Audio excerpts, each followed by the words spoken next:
90%। तो देश की 90% आबादी को अधिकार वंचित करने का ही नहीं, उनको सत्ता और व्यवस्था से बाहर करने का बहुत बड़ा षड्यंत्र है। इस बात को इस तरीके से समझने की जरूरत है। अब ये बात मैं ऐसे कैसे कह रहा हूं कि ये केवल ओबीसी को अधिकार वंचित करने का मामला नहीं है, बल्कि ये सबको सत्ता से बेदखल करने का मामला है और केवल 3.5% ब्राह्मणों का ही सत्ता पर नियंत्रण स्थापित करने का मामला है। वो कैसे? जब इस देश में अंग्रेज थे तो हमारे पूर्वजों को ये बात बताई गई, ये बात समझाई गई कि अंग्रेजों की वजह से हमारी समस्याएं हैं, और हमारे लोग ये बात समझ गए कि अंग्रेजों की वजह से हमारी समस्याएं हैं। और जब हमारे लोग ये बात समझ गए कि अंग्रेजों की वजह से हमारी समस्याएं हैं, तो जो लोग ये समझा रहे थे कि अंग्रेजों की वजह से तुम्हारी समस्याएं हैं, उन लोगों के पीछे हमारे लोग खड़े हो। गांधी और कांग्रेस का जो आंदोलन देश में चल रहा था, उस आंदोलन के पीछे हमारे लोग खड़े हो गए, और जब हमारे लोग उस आंदोलन के पीछे खड़े हो गए तो आंदोलन जन आंदोलन हो गया, और जन आंदोलन हो गया तो अंग्रेजों को ऐसा लगा कि अब हम भारत पर राज नहीं कर सकते। तो हमारे लोगों की वजह से अंग्रेज देश छोड़कर चले गए। आज जो लोग नागपुर में बैठकर देशभक्ति और देशद्रोह का सर्टिफिकेट बांटने का काम कर रहे हैं, उनके पूर्वजों की औकात नहीं थी अंग्रेजों को देश से खदेड़ देते। वो नहीं खदेड़ सकते थे। अगर हमारे पूर्वज उस लड़ाई में शामिल नहीं होते तो अंग्रेज ये देश छोड़कर जाने वाले नहीं थे।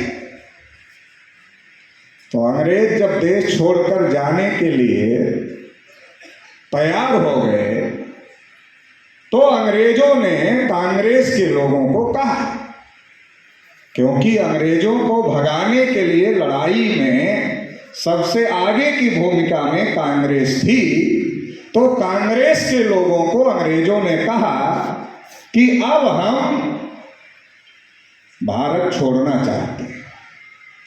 तो जब हम भारत छोड़ना चाहते हैं तो आप लोग अंतरिम गवर्नमेंट बना लो, अंतरिम सरकार आप लोग बना लो, उसका संचालन शुरू करो और हम भारत को जल्दी ही छोड़ देंगे।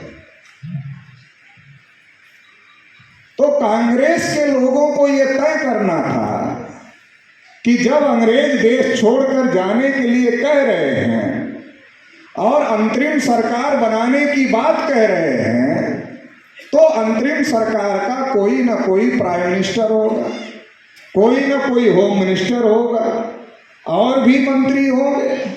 तो कौन प्राइम मिनिस्टर बनेगा, ये बात किसको तय करनी थी? ये बात कांग्रेस के लोगों को तय करनी थी कि अंग्रेज देश छोड़कर जा रहे हैं, तो अंग्रेजों के जाने से पहले जो अंतरिम सरकार बनाना है उसका पहला प्राइम मिनिस्टर कौन बनेगा, ये बात कांग्रेस को तय करनी।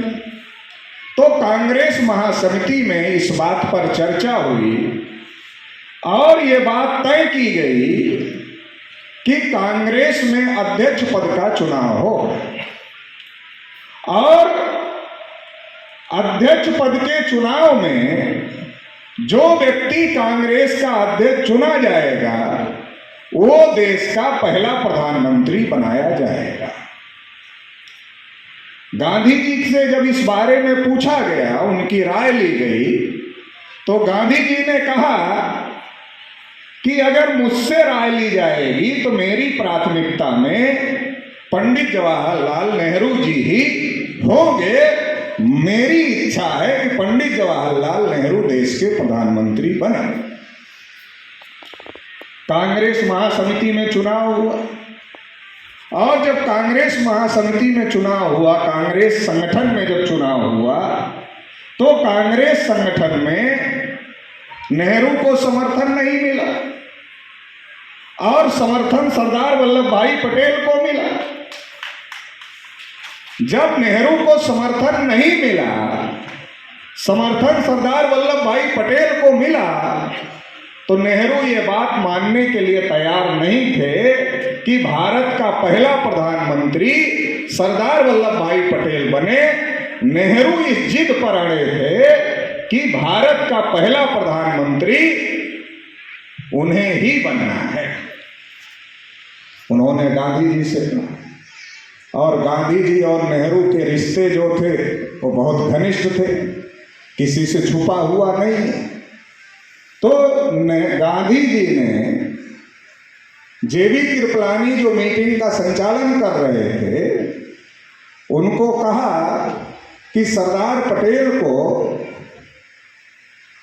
चिट्ठी लिखकर, पर्ची लिखकर दे दो। जैसे कागज के टुकड़े पर अभी जो ज़्यादा देर तक बोलता था तो उसके पास में आ जाता था स्लिप कि अभी थोड़ा समय कम है, उसका ध्यान रखिए।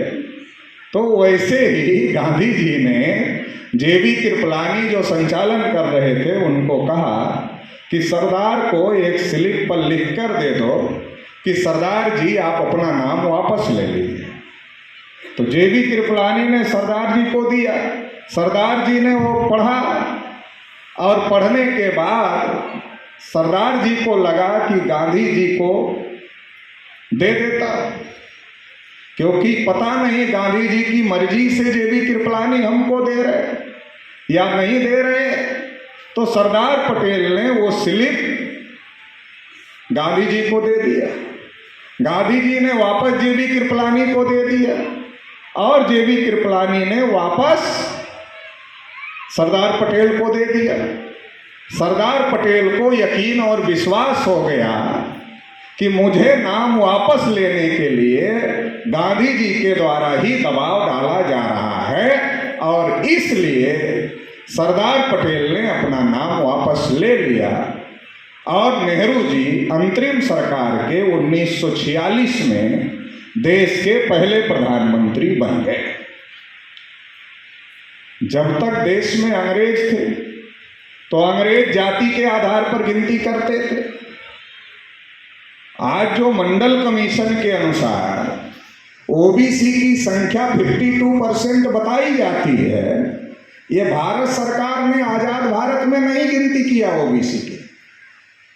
इसलिए मैं कहता हूं कि आजादी के 77 साल में देश में जानवरों की गिनती हो गई, कुत्तों की भी गिनती हो गई, और जो ट्रेनों में ताली बजाते हैं और पैसा मांगते हैं उनको क्या कहते हैं आप लोग?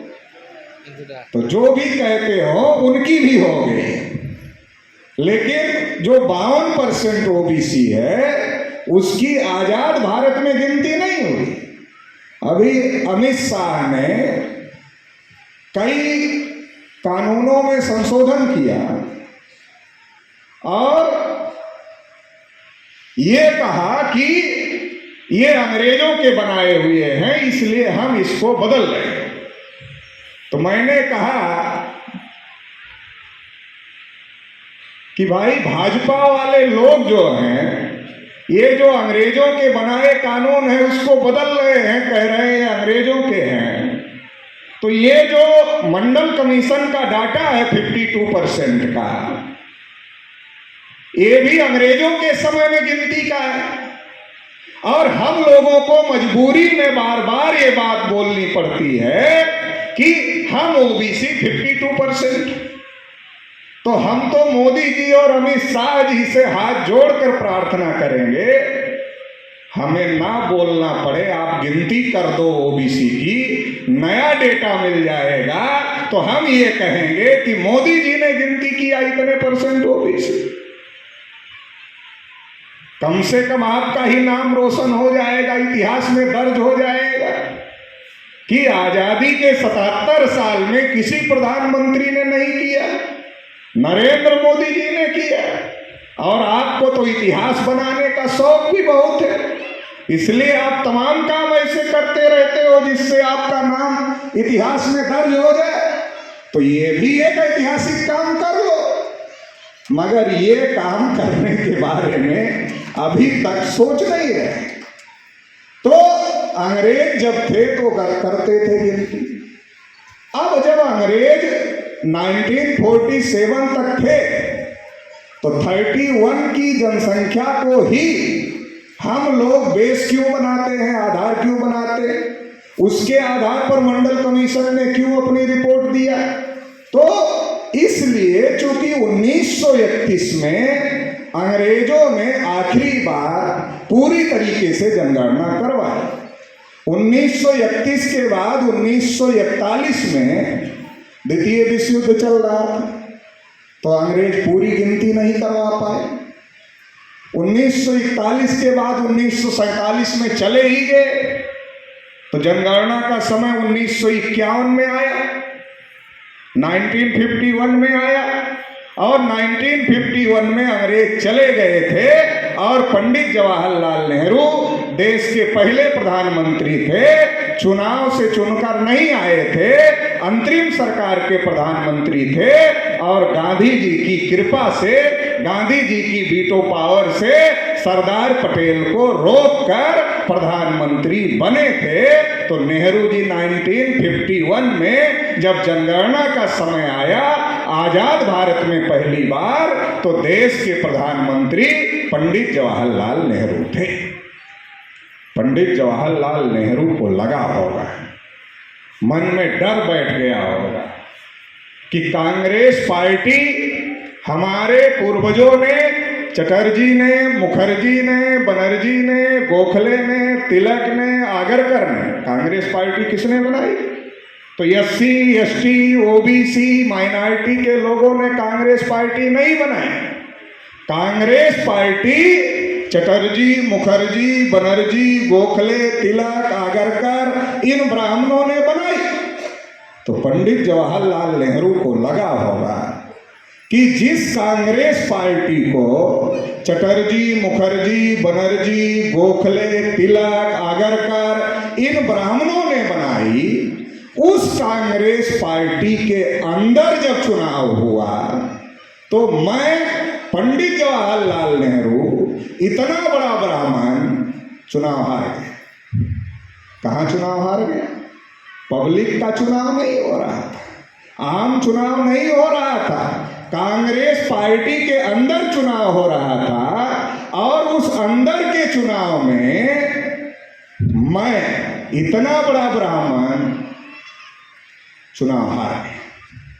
जिस पार्टी को ब्राह्मणों ने ही बनाई, उस पार्टी के अंदर का चुनाव मैं पंडित जवाहरलाल नेहरू, इतना बड़ा ब्राह्मण, चुनाव हार गया।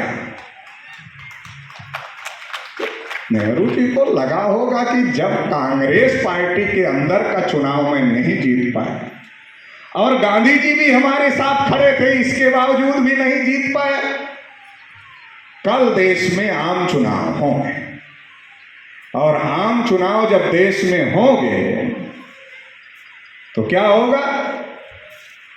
पब्लिक वोट करेगी। जब देश में आम चुनाव होंगे तो पब्लिक वोट करेगी।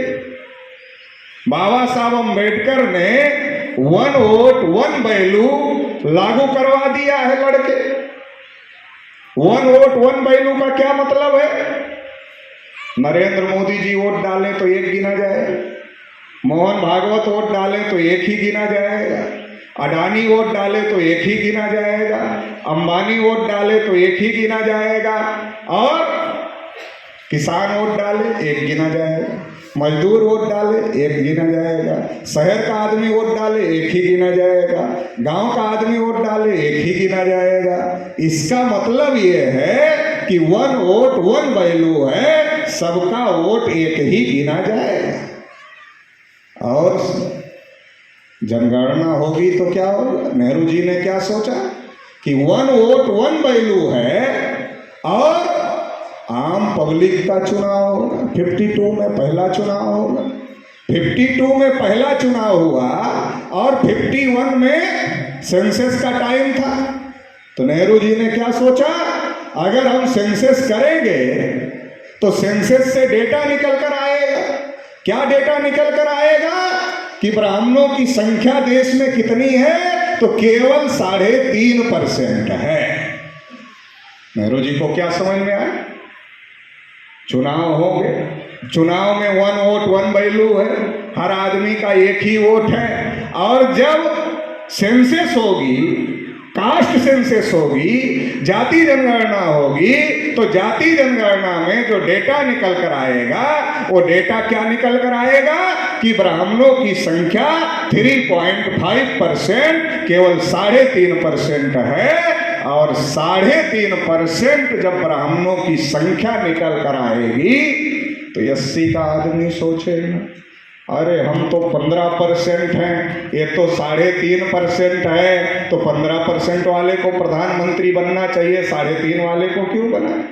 एसटी का आदमी सोचेगा, हम तो 7.5% है ऑल इंडिया में, ये तो 3.5% है, इसके तो 2 गुना हम हैं, तो इसको क्यों प्रधानमंत्री बनाएं।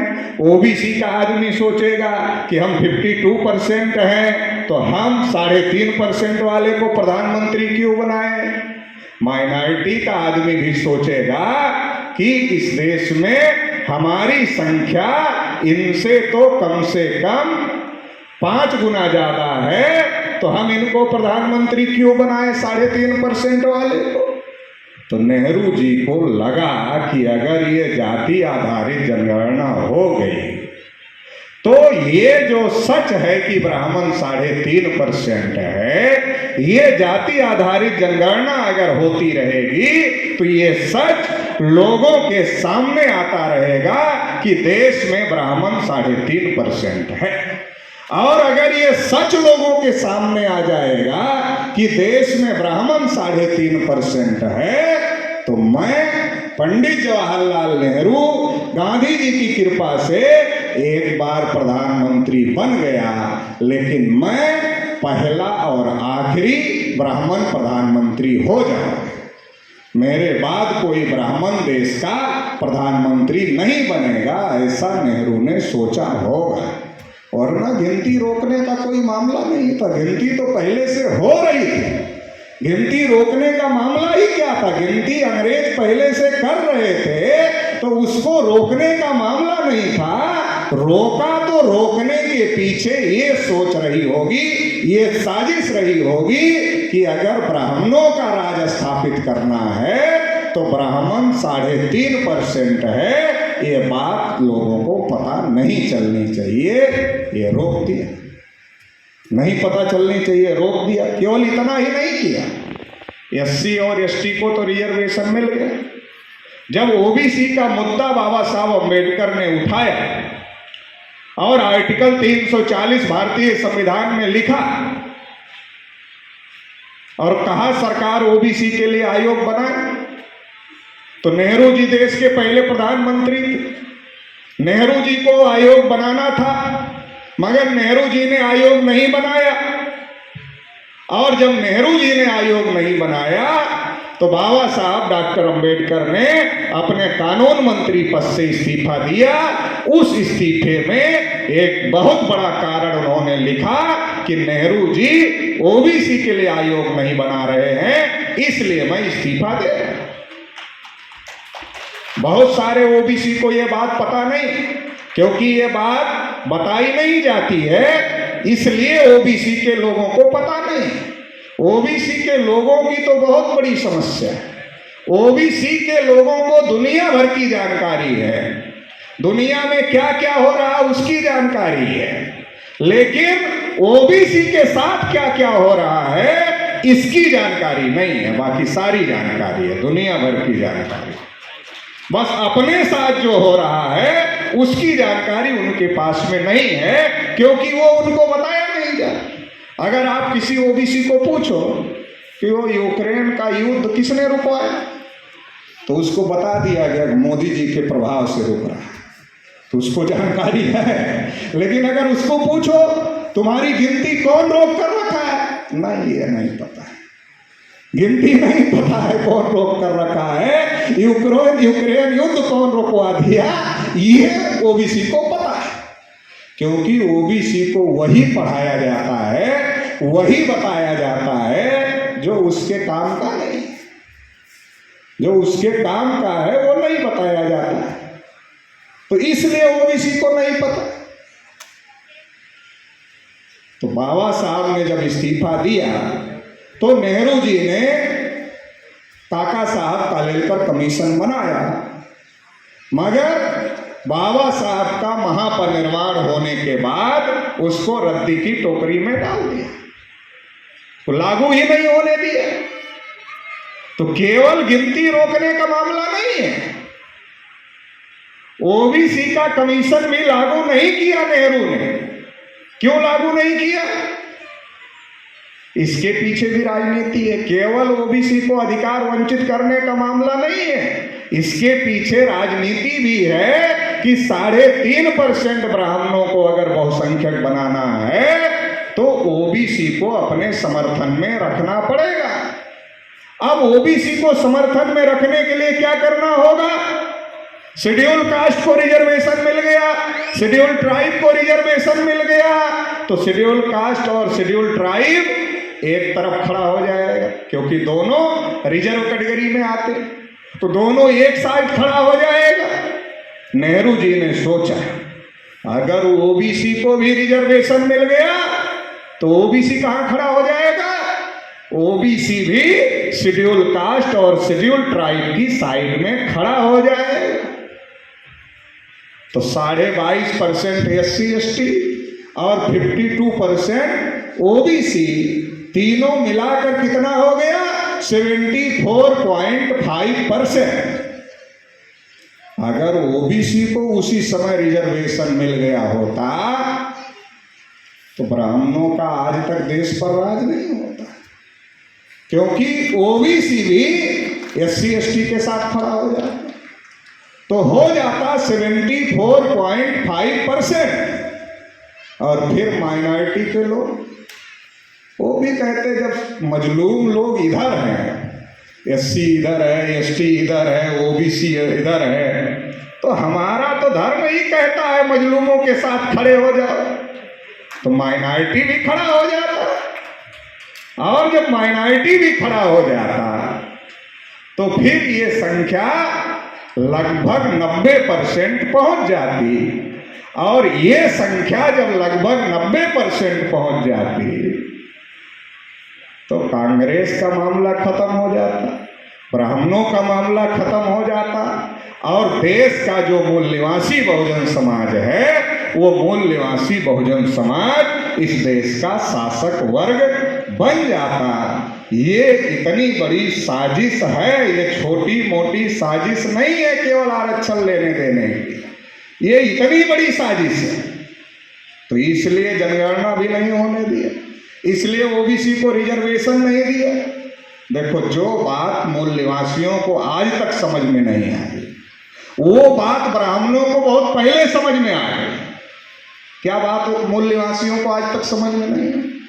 मूल निवासियों को यह बात आज तक नहीं समझ में आई कि लोकतंत्र में अगर शासक बनना है तो बहुसंख्यक बनना पड़े। लोकतंत्र में अगर शासक बनना है आपको तो आपको बहुसंख्यक बनना पड़ेगा। ये बात ब्राह्मणों को पहले पता चल गई, और ब्राह्मणों को यह बात समझ में आई तो ब्राह्मणों ने क्या किया? जो ब्राह्मण मुगलों का महल दिल्ली में घेर लिए और कहा हम जजिया टैक्स नहीं देंगे। क्यों नहीं देंगे? क्योंकि हम हिंदू नहीं। मुगल काल में ब्राह्मणों ने कहा हम हिंदू नहीं हैं और हम हिंदुओं पर लगाया गया जजिया टैक्स नहीं देंगे, और मुगल लिए भी नहीं, मान लिए हिंदू नहीं। उन्हीं ब्राह्मणों को जब पता चला कि 1 वोट 1 वैल्यू लागू होने वाली है, 1 वोट 1 वैल्यू लागू होगी, तो SC ST OBC माइनॉरिटी के समर्थन के बगैर हम सत्ता में नहीं जा सकते।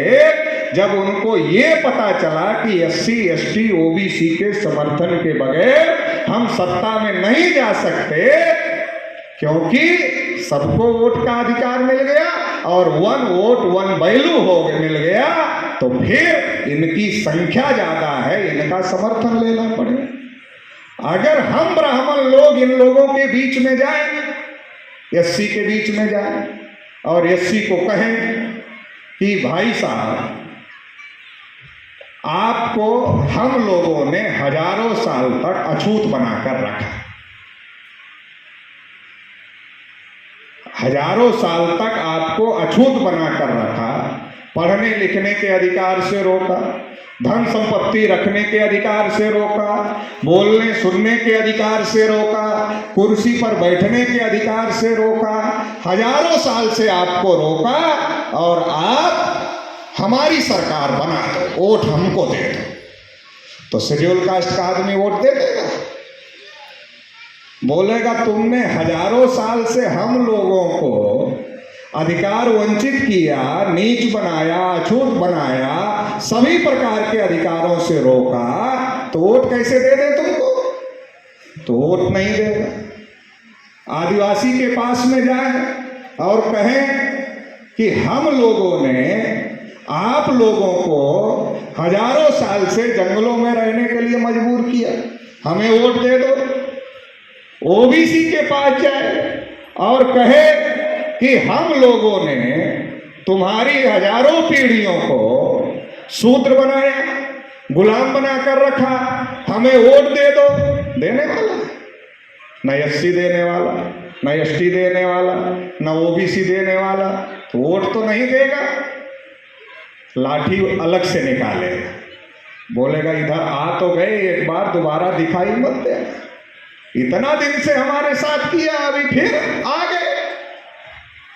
तो ब्राह्मणों को भी समझ में आता है कि इससे वोट नहीं मिलेगा, इससे ये सच्चाई बताकर राज नहीं किया जा सकता है। तो जब ये सच्चाई बताकर एससी एसटी ओबीसी को अगर सच्चाई बताकर वोट मांगा जाएगा तो सच्चाई बताने से वोट मिलने वाला नहीं है, तो राज नहीं किया जा सकता। लेकिन वोट तो इनका ज्यादा है, इनका वोट लिए बगैर भी राज नहीं किया जा सकता। तो इनका वोट कैसे लिया जाए? तो वोट लेने के लिए कहा गर्व से कहो हम हिंदू। एससी का, एसटी का, ओबीसी का सारा मुद्दा खत्म। वोट लेने के लिए कहा गर्व से कहो हम हिंदू हैं। मुसलमान कब्जा कर रहे हैं, क्रिश्चियन का कब्जा कर रहे हैं, फला धर्म वाले कब्जा कर रहे हैं, वो धर्म परिवर्तन करा रहे हैं, ये कर रहे हैं, वो कर रहे हैं, भड़काने का कार्यक्रम। जो आपका मेन इशू है, आपका मेन इशू क्या है? आपका मेन इशू है कि हजारों साल से हमारे लोगों को पढ़ने लिखने के अधिकार से, धन संपत्ति रखने के अधिकार से, बोलने सुनने के अधिकार से और तमाम प्रकार के मौलिक अधिकारों से वंचित कर दिया गया है। हमें हमारे अधिकार मिलने चाहिए, ये आपका इशू। इस इशू पर वो चर्चा नहीं होने देना चाहते। वो कौन से इशू पर चर्चा होने देना चाहते हैं? धर्म परिवर्तन हो रहा है, इस्लाम वाले कब्जा कर लेंगे, ईसाई वाले कब्जा कर लेंगे, ये कर लेंगे, वो कर लेंगे, ताकि आपका जो मेन इशू है उस मेन इशू पर बात ही ना होनी पाए। और सारी मीडिया इन्हीं मुद्दों पर बात करती रहती है, क्योंकि भारत की मीडिया पर ब्राह्मणों का कब्जा है। सारी मीडिया इसी पर बात करती रहती। जैसे आपका कोई मुद्दा खड़ा होता है, वैसे मीडिया के द्वारा कोई न कोई धार्मिक इशू तुरंत लाके खड़ा किया जाता है, ताकि आपका मुद्दा डाइवर्ट हो जाए। तो ब्राह्मणों ने क्या चालाकी की? ये एससी एसटी ओबीसी इस मुद्दे पर बात करेंगे तो ये तो डॉक्टर अंबेडकर का लाया हुआ मामला है। तो डॉक्टर अंबेडकर ने भी तो सोच समझ कर लाया, बिना सोचे समझे तो नहीं लाया। डॉक्टर अंबेडकर ने सोच समझकर एससी एसटी ओबीसी बनाया, ताकि ये लोग एकजुट होंगे, सत्ता में जाएं, व्यवस्था में जाएं। सोच समझ कर लाया, ऐसे थोड़ी लाया। और वो लोग भी सोच समझकर क्या कर रहे हैं? कि डॉक्टर बाबा साहब अम्बेडकर ने भले ही संविधान में इनको SC ST OBC लिख दिया है, लेकिन दिमाग से इनको SC ST OBC मत बनने देना।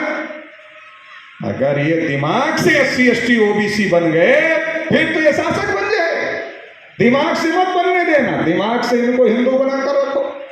संविधान में SC ST OBC है, मगर दिमाग से इनको हिंदू बनाकर रखो। तो ये वो लोग षड्यंत्र कर रहे हैं। अगर किसी ब्राह्मण के साथ किसी की लड़ाई हो गई तो ब्राह्मण क्या कहे?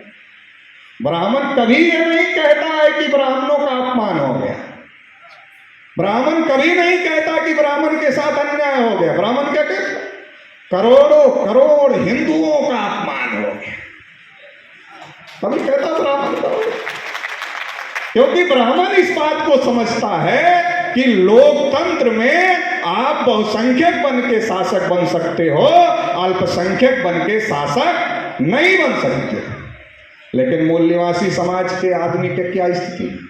उसके साथ जब अन्याय होता है क्या कहता? हमारी जाति के साथ अन्याय हो। सोच में कितना अंतर है। विचार ही दुनिया पर राज करते हैं, व्यक्ति राज नहीं करता। उसकी सोच क्या है? ब्राह्मण के साथ अन्याय हुआ, बोलता करोड़ों करोड़ हिंदुओं के साथ अन्याय। हमारे साथ अन्याय होता है SC ST OBC में किसी जाति के साथ में, तो हम क्या कहते हैं? हमारी जाति के साथ अन्याय हुआ है। तो जाति के साथ हुआ तो सेग्रीगेट हो गए कि नहीं हो गए? तो सेग्रीगेट ही करना चाहते हैं। वो तो आपको अलग ही करना चाहते हैं। ज्यादा से ज्यादा पहले भी बांटा 6000 से ज्यादा टुकड़ों में, और आज भी लगातार बांटने में ही लगे हुए हैं, क्योंकि उनको पता है कि इनको बांट कर ही राज किया जा सकता। वो बांट रहे हैं और हम इस बात को समझ नहीं पा रहे हैं, इसलिए हम बट रहे हैं। वो बांटने का काम कर रहे हैं, हम बटने का काम कर रहे हैं। तो उनको लगा, नेहरू जी को क्या लगा? 3.5% ब्राह्मणों को बहुसंख्यक तो बनाना पड़े। अब SC अलग हो गया, ST अलग हो गया, अगर OBC भी अलग हो गया तो ये बहुसंख्यक कैसे बनेगा? 3.5% का ब्राह्मण। तो OBC की गिनती रोक दिया, तो गिनती तो रोक दिया, OBC के नाम पर रोक दिया, तो फिर किस नाम पर हो रही? तो OBC की गिनती ब्राह्मणों के अकाउंट में हो रही है, हिंदू के नाम पर हो रही है। OBC की गिनती ब्राह्मणों के अकाउंट में हिंदू के नाम पर हो रही है। अब हिंदू का सबसे बड़ा ठेकेदार कौन है? ब्राह्मण है। हिंदू का जो सबसे बड़ा ठेकेदार है वो ब्राह्मण है। तो जब हिंदू का सबसे बड़ा ठेकेदार ब्राह्मण है, तो OBC को क्या मिलेगा? हिंदू के नाम कुछ मिलेगा? अभी अयोध्या में राम मंदिर बन गया, तो जब राम मंदिर बन गया, बनने के पहले राम मंदिर की लड़ाई लड़ना था, क्योंकि वहां मस्जिद थी। तो 16 नवंबर 92 को जब मंडल कमीशन का फैसला आया, तो 52% OBC को केवल 27% आरक्षण मिला, और 27% में क्रीमी लेयर लगा दिया। तो पहले ही 52 को 27 दिया, 27 में भी क्रीमी लेयर लगा दिया। अभी शेड्यूल कास्ट में भी क्रीमी लेयर की बात हो रही।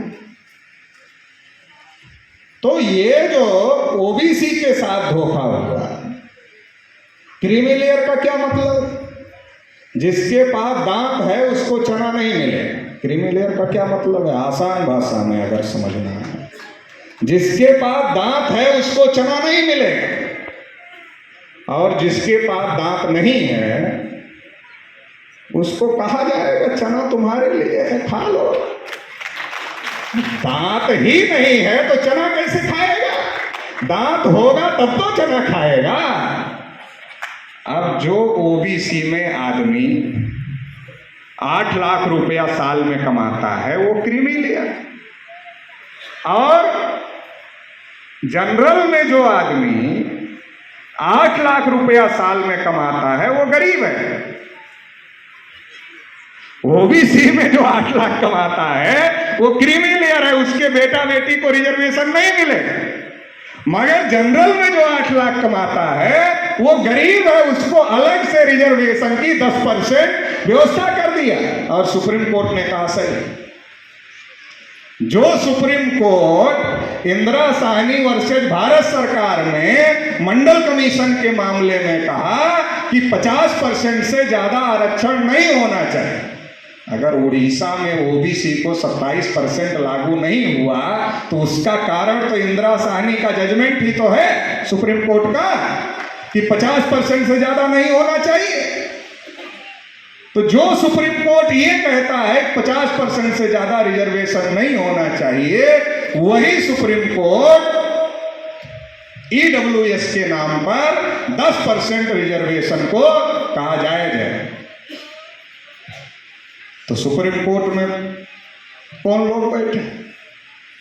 बाबू बनने के लिए, चपरासी बनने के लिए परीक्षा होती है, जज बनने के लिए परीक्षा नहीं होती, जज ही जज बनाते। तो पांडे जी ने मिश्रा जी को फोन किया। क्या फोन किया? अरे मिश्रा जी, हमारा एक भतीजा है, देख लेना। तो मिश्रा जी ने कहा पांडे जी, आपके भतीजे को नहीं देखेंगे तो किसको देखेंगे? तो मिश्रा जी ने पांडे जी के भतीजे को देख लिया। फिर पांडे जी का समय आया तो फिर मिश्रा जी ने पांडे जी को टेलीफोन लगाया। कहा पांडे जी, याद है ना, हमने आपके भतीजे को देख लिया था। कहा मिश्रा जी, याद है, कैसे भूल सकते हैं, इतना बड़ा एहसान आपने किया। तो मिश्रा जी ने कहा तो पांडे जी, हमारा भी एक भांजा है, थोड़ा आप भी देख लेना, मामला बराबर हो जाएगा।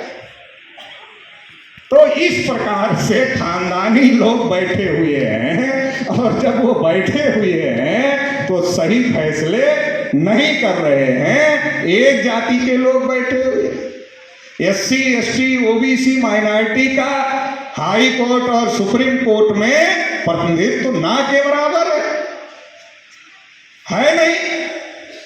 तो इसलिए तो फैसला ओबीसी के खिलाफ आया। और जब फैसला ओबीसी के खिलाफ आया तो ओबीसी को कहां जाना चाहिए था? दिल्ली जाना चाहिए। दिल्ली क्यों जाना चाहिए था? संसद भवन घेरना चाहिए था कि सुप्रीम कोर्ट का फैसला गलत है, इसको वापस कराओ, पार्लियामेंट में लाओ। तो ओबीसी दिल्ली नहीं गया। ओबीसी दिल्ली क्यों नहीं गया? क्योंकि ओबीसी को, अगर ओबीसी दिल्ली जाता तो नुकसान किसका होता? एससी का होता, एसटी का होता। इनका क्या होता? इनका तो खुद का कोटा पूरा नहीं हुआ। एससी का कोटा नहीं पूरा हुआ आज तक, एसटी का कोटा आज तक पूरा नहीं हुआ। तो अगर ओबीसी दिल्ली जाता, संसद भवन घेरता, तो एससी का नुकसान नहीं होने वाला था, एसटी का नुकसान नहीं होने वाला था। इसलिए एससी एसटी के लोग ओबीसी का साथ देने के लिए तैयार थे। तो फिर नुकसान किसका होने वाला? जिन लोगों ने ओबीसी की नौकरियों पर कब्जा किया है, नुकसान उनका होने वाला था। तो 3.5% ब्राह्मणों ने कब्जा किया। तो ब्राह्मणों ने सोचा ये ओबीसी दिल्ली जाएगा, संसद घेरेगा, वोट इसका ज्यादा है, इसका समर्थन करना पड़ेगा, विरोध कर नहीं सकते, विरोध करेंगे तो हमको वोट नहीं देगा, तो इसको दिल्ली जाने ही नहीं देना है, पहले ही रोक देना। तो दिल्ली कैसे जाने से रोक दिया जाए? डंडा लेकर तो रोक नहीं सकते थे, फिर तो क्रांति हो जाती। तो दिमाग से रोक दिया। ओबीसी के घर में गए और ओबीसी को कहा अयोध्या में राम जी का मंदिर बनाना बहुत जरूरी है।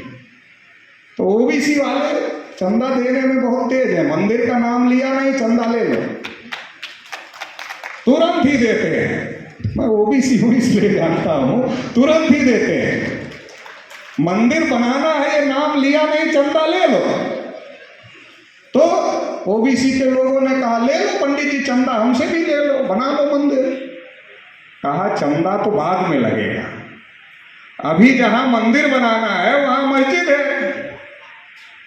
जहां राम जी पैदा हुए थे वहां मस्जिद है। मस्जिद पहले हटेगी तब तो मंदिर बनेगा। तो फिर क्या करना? तो हटाने के लिए अयोध्या चलना है। जिनको दिल्ली जाना था दिमाग से उनको रोक दिया, उनकी दिशा डाइवर्ट कर दिया और उनको अयोध्या भेज दिया। मैं अयोध्या का ही रहने वाला हूं इसलिए बता रहा हूं, वहीं का रहने वाला। आपके उड़ीसा से भी बहुत लोग गए थे। हम तो बहुत छोटे थे उस समय, लेकिन बहुत सारे स्टेटों से, ऑल इंडिया के स्टेटों से लोग गए थे। उड़ीसा से भी बहुत बड़ी संख्या में गए थे। हमारे बाबा जी वगैरह बताते हैं कि उस समय लोग आते थे तो उनकी भाषा समझ में नहीं आती थी हम लोगों को क्या बोल रहे हैं।